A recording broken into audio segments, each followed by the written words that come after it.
नमस्कार, मैं कपिला और आप देख रहे हैं तंदुरुस्ताय नमः। और हमारे साथ मौजूद हैं डॉक्टर राजेश चौबल, जो कि national academic lead for fatty liver preventive radiology के डॉक्टर हैं। उनसे हम यही जानेंगे कि लीवर जो प्रॉब्लम्स हैं उसको किस तरीके से ठीक किया जा सकता है या किस तरीके से प्रिकॉशंस लेके हम अपने लीवर को हेल्दी रख सकते हैं। डॉक्टर साहब, आपका बहुत बहुत स्वागत है। Thank you. So first of all, liver के problem one is because of alcohol आ सकते हैं, तो उसके लिए ऑब्वियस आंसर है कि अल्कोहल बंद कर देना है। That is very very important. But also liver के प्रॉब्लम्स उन लोगों में भी आ सकते हैं जिनको डायबिटीज़ ज़्यादा मात्रा में है या फिर कोलेस्ट्रॉल का प्रॉब्लम है, या अनफॉर्चुनेटली इंडिया में इवन जेनेटिक प्रीडिस्पोजिशन की वजह से भी ये लिवर चेंजेस आ सकते हैं, जो आजकल हम लोग ज़्यादा मात्रा में देख रहे हैं और इन्हें भी कंट्रोल करना बहुत नेसेसरी है। तो हम इलास्टोग्राफी के माध्यम से ये देखना चाह रहे हैं कि लिवर में कितने चेंजेस आए हैं। अगर वो चेंजेस कम मात्रा में है या अर्ली स्टेज पे हम लोग पकड़ रहे हैं तो ये अभी तक रिवर्सेबल हो सकते हैं, मतलब वापस हम लिवर नॉर्मल कर सकते हैं। पर अगर वो चेंजेस ज़्यादा है तो आगे जाके प्रॉब्लम आने का चांसेस हाई रहता है। तो इसलिए ये अर्ली चेंजेस पकड़ना और उनके ऊपर एक्ट करना, अगर डायबिटीज़ है तो वो कंट्रोल करना, डाइट कंट्रोल करना, ये सब बहुत नेसेसरी है। सर, आपने कहा कि इलास्टोग्राफी से आप उसको जो है डिटेक्ट कर पाओगे। रेडियोलॉजी में अगर हम देखें तो ये कितना बेनिफिट देगा एक आम लोगों को? नहीं, बहुत बेनिफिट है, स्पेशली अगर हम लोग ये सोनोग्राफी के माध्यम से करते हैं, बिकॉज सोनोग्राफी एक ऐसी चीज़ है जो हर ऑलमोस्ट गांव में अवेलेबल है। वो ज़माना गया है कि ये सब सब बड़े बड़े शहरों में अवेलेबल होते थे। अभी सोनोग्राफी की रीच बहुत है। जैसे हम लोग नए मशीन्स देख रहे हैं, ये सब टेक्नोलॉजी बहुत एडवांस हो रही है और ये सब चीज़ें छोटे छोटे मशीन में, हर मशीन में अवेलेबल हो जाएगी आने कुछ आते हुए कुछ सालों में। तो ये ज़्यादा रीच पॉपुलेशन को, ये बहुत सारा पॉपुलेशन को रीच कर सकते हैं, तो इसलिए ये सब अर्ली डिटेक्ट होना वगैरह ये आसान हो जाएगा। और क्या आम लोगों को इसका जो बेनिफिट है वो मिल पाएगा? मतलब इसका सोनोग्राफी जो है, क्या है वो कॉस्टली है? किस रेंज में वो एक आम लोग इसका जो है इलाज करवा सकते हैं? फ़िलहाल हाँ, थोड़ा कॉस्टली है, बट हम लोग ये फिर भी MRI के मुकाबले या जो फाइब्रोस्कैन के मुकाबले ये कम सस्ती है।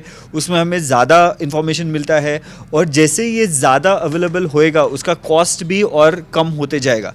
तो हाँ, हमारे यही प्रयत्न है कि ज़्यादा से ज़्यादा पॉपुलेशन को ये रीच करे।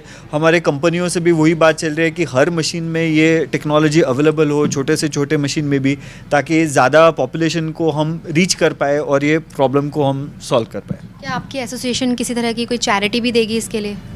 करंटली ऐसा कुछ प्लान नहीं है, बट फिलहाल ये प्लान है कि इसका अवेयरनेस बढ़ाना है। अभी तक ये अवेयरनेस बहुत कम है, पर आगे जाके हाँ, हम लोग उसके लिए ऊपर भी कुछ काम कर पाएंगे। सर, बहुत बार कई बार ऐसे केसेस भी आते हैं, कई स्क्रीनिंग जो करते हैं कि बहुत सेक्स डिटर्मिनेशन को लेके बहुत सारे केसेस आते हैं। लोग कहते हैं कि नहीं होना चाहिए, लेकिन फिर भी कई जो रेडियोलॉजिस्ट हैं वो ये कर रहे हैं। तो उसके लिए जो आपकी एसोसिएशन है वो क्या स्टेप्स ले रही है कि ये रोका जाए? नहीं, हम लोग काफ़ी स्टेप्स ले रहे हैं। सबसे ज़्यादा वन इम्पॉर्टेंट थिंग इज़ हम अवेयरनेस स्प्रेड कर रहे हैं कि ये करना मना है, ये करना गुनाह है। और हम हमारे एसोसिएशन से जो एफिलिएटेड जो भी रेडियोलॉजिस्ट है उन्हें हम बार बार ये याद दिलाते हैं कि ये कितना इम्पॉर्टेंट है और ये नहीं करना चाहिए। बट हमें एट द सेम टाइम ये सिर्फ रेडियोलॉजिस्ट का काम नहीं है, वो तो हम हमारी ओर से सब कर रहे हैं।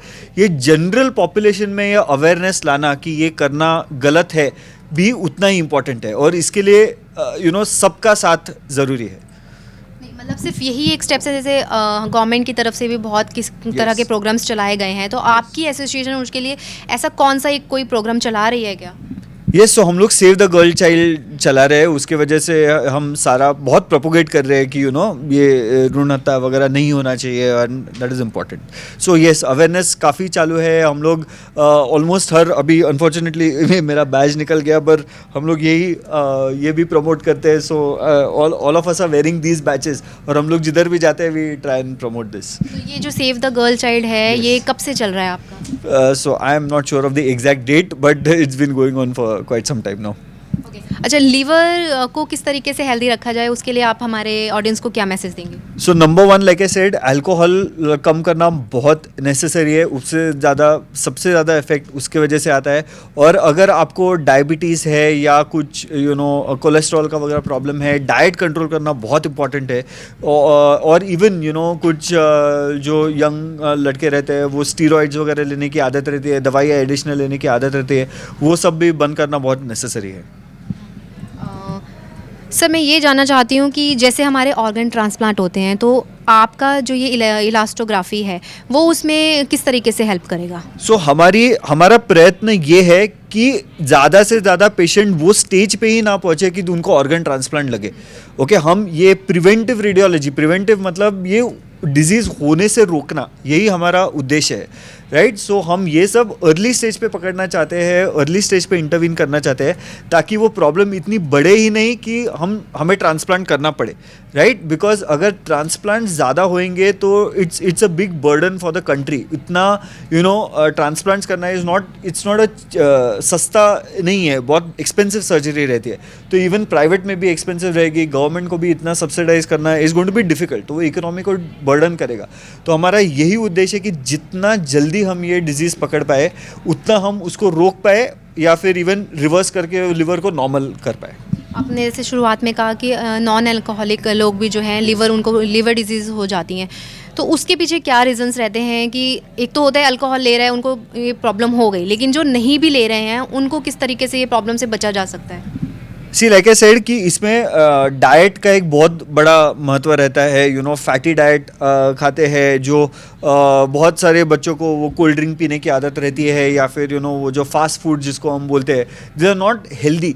तो वो सब की वजह से कोलेस्ट्रॉल के प्रॉब्लम्स आ सकते हैं, शुगर की वजह से आ सकते हैं, उसमें इंसुलिन रेजिस्टेंस हो सकता है, और ये सब चीज़ें लिवर को अफेक्ट करती है। एक बार मेरे पास बहुत से ऐसे क्वेश्चंस आते हैं कि फैटी लीवर को लेके कुछ ऐसा हमें बताएं कि हमें वो प्रॉब्लम हो ही ना, उसके लिए आप क्या कहोगे? नहीं, हो ही ना ऐसा नहीं है। हम लोग कोई भी चीज़ ऐसा नहीं बोल सकते कि होएगी ही नहीं। अगर आप बोल रहे कि अल्कोहल, अगर मैं आपको बोलूँ कि अल्कोहल पीना बिल्कुल बंद कर दे, तो वो अगर वो करने को तैयार है तो उसे होएगा ही नहीं, राइट। या फिर अगर डायबिटीज़ है और कोलेस्ट्रॉल है, वो आप पूरा कंट्रोल कर रहे हैं डाइट की वजह से, ड्रग्स की वजह से, तो आपको होएगा ही नहीं प्रॉब्लम, राइट। तो ऐसा, और अनफॉर्चुनेटली इंडिया में जेनेटिक प्रॉब्लम भी है जिसके वजह से लिवर में चेंजेस आ सकते हैं। तो yes, 80 to 90% of the factors ऐसे हैं कि जो हम लोग कंट्रोल कर सकते हैं, 10% हम लोग कंट्रोल नहीं कर पाते। बट अगर वो एटलीस्ट हम 80 to 90% कंट्रोल कर पाए तो that's a big problem solve, right.